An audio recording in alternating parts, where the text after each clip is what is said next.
Welcome to this explainer. Today, we're diving into something really incredible. We're going to extract a highly practical, deeply empathetic guide for grief companionship from one of the most ancient and, honestly, one of the most misunderstood texts in human history, the Book of Job.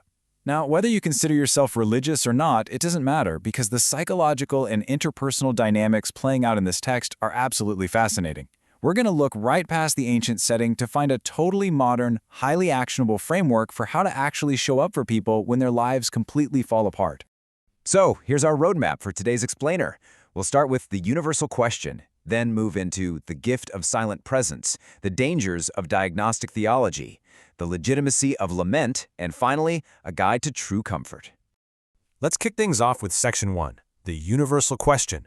Why do bad things happen to good people? The Book of Job starts off with this massive core tension, basically asking the most universally human question ever posed. And what makes this text so brilliantly intellectually honest is that it deliberately shatters a transactional worldview right out of the gate. We see this massive clash right at the heart of the story. On one side, you've got retribution theology. Think of this as the idea that life is essentially a moral vending machine, right? You put in good behavior, you get out blessings. So, if you're suffering, well, you must have sinned. It's a pure transaction. But then, on the flip side, you have the reality of Job. As readers, we get this exclusive backstage pass to a heavenly court scene. So we know for an absolute fact that Job's suffering has literally nothing to do with his behavior on earth. You simply cannot explain away his pain with convenient transactional moralizing. I mean, how good was Job really? Well, before his entire world collapsed, the text tells us Job would famously offer prayers for his children, just in case they somehow sinned unknowingly.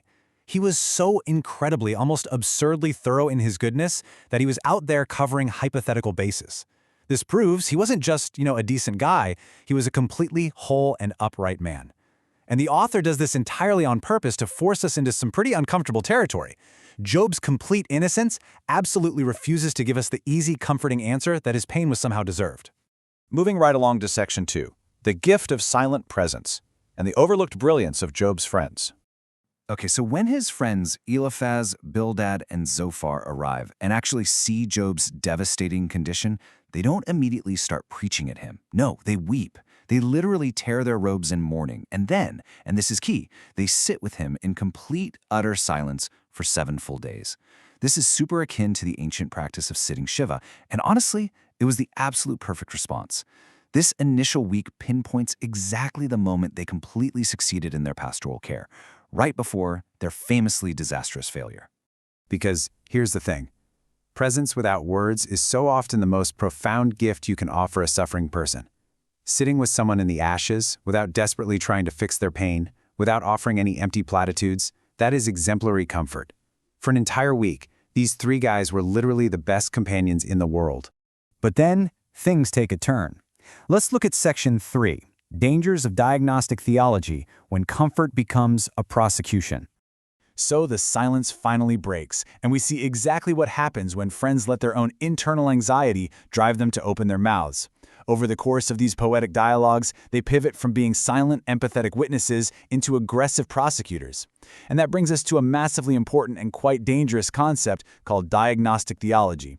Basically, this is the knee-jerk impulse to identify exactly what specific sin must have produced a person's suffering. Now, why do Job's friends do this? Well, it's because an innocent sufferer completely threatens their entire understanding of how the world works. If Job is truly innocent and he's suffering this much, their neat, tidy little worldview just collapses. So driven by this immense theological anxiety, they instinctively blame the victim just to make themselves feel safe. And the text explicitly, loudly warns us against this impulse. Now, Job doesn't just take this lying down. His famous pushback packs a massive emotional punch when he yells, "You are all miserable comforters." In their total desperation to defend God and their own worldview, his friends start literally inventing hidden sins that Job must have committed in secret. They're accusing him of oppressing the poor and stripping the naked with absolutely zero evidence. Job's outrage here really highlights the immense pastoral damage that happens when friends invent hidden flaws just to make their theology tidier. It really makes you wonder, right? Why do we say the wrong things when someone is hurting? This question really bridges the gap between Job's intense pain and his friend's super defensive posture. It asks us to look in the mirror and reflect on our own modern impulses. When someone we love gets a terrible diagnosis or loses a job or faces a sudden tragedy, Why do we sometimes rush in to say things like, well, everything happens for a reason, or try to pinpoint what they did wrong? The truth is, we so often rush suffering people toward a resolution just so we can feel better, not them. This step-by-step failure mode perfectly illustrates how people under threat instinctively protect their own belief systems. Think about it. First, the unexplained pain causes deep anxiety. Second, they prioritize defending their precious worldview way over loving the actual breathing person sitting right in front of them. And third, they diagnose the sufferer and demand conformity. Let's be real, this isn't comforting. It's a literal form of emotional and spiritual exploitation. Which brings us to Section 4, the legitimacy of lament. Radical honesty over religious theater. So how does Job respond to this exploitation? Instead of caving to their intense pressure, Job completely reframes the narrative.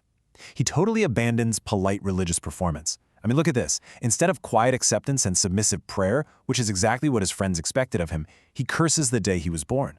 Instead of serene endurance, he flat out accuses God of targeting him. He demands a formal legal hearing with the creator of the universe. Job basically swaps out religious theater for something way rawer and, honestly, more dangerous, using every single resource of his mind and emotion to articulate the full, unfiltered dimension of his experience. And what's truly astonishing is how the text resolves all of this. The text delivers a stunning verdict. God actually vindicates Job's honest, furious engagement.